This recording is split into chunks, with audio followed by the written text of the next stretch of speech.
खुलुमबाय स्टुडिअ दं आङो राकेश रामसियारि बे समाव बिटिआरनि मावफुं सोद्रोमा रनजित बसुमतारी बिथाङा गोख्रों फिनजाथाय होदों। बिथां कास्टम बसुमतारी बिथांखौ कास्टम बसुमतारी बिथांमोना जुदि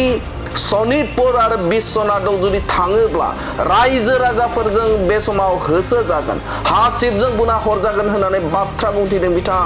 रनजित बसुमतारी बिथाङा गोख्रों बाथ्राजों सोंखारिजों बिपिएफ राजखान्थि हानजा जाय राजखान्थि हानजाया मोनसे समाव बिटिआर गोजोन गोरोबथाखौ केस होदोंमोन आरो गोजोन गोरोबथानि गोरोबथायाव जाखिनि सिमा बांनाय एबा सिमा अरनायनि जे रादाय दंमोन एबा दफा दंमोन बे दफाखौ मावफुङाथों एबा मावफुंनायाव फेलें जाथों होननानै बिथांमोनानो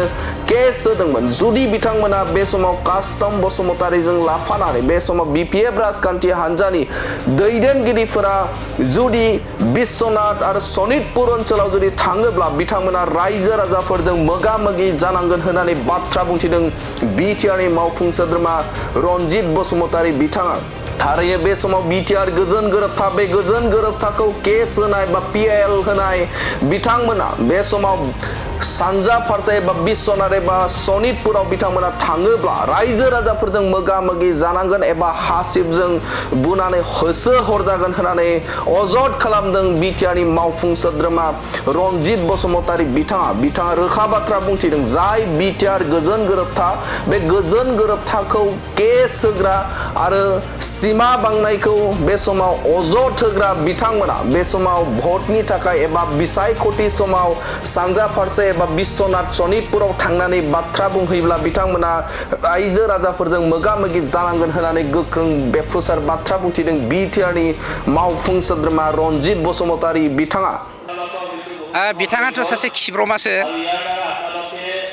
माने ओरैबायदि खिब्रमा जे कास्टम बसुमतारी ना बिना कास्टम बसुमतारीजों रुजुजानाय बर' समाजाव मानसियानो गैया। बिथांनि केरेक्टारा माबायदि आइजोनि केसनि थाखाय बियो एबसुजों एक्सपेल खालामजादों आरो गोबां दंबावो आं बुंना जायखौ जों खिब्रमाजों रुजुयो। गतिके 125 एमेन्डमेन्टआ मा बुस्थु बेखौ सावरायग्रोथों, गाव स्टाडि खालामग्रोथों, बेनि उनाव बे बुंथों। दाखालि माबा माबि बुंलाबायनाय खोनादों आंबो नोंथांमोननि मिडियानि गेजेरजों। जाय कास्टम बसुमतारीया बिथांनि हान्जाया दिनै जोंनि बिटिआर एकर्डखौ केस होदों, बिथांमोना केस होदों,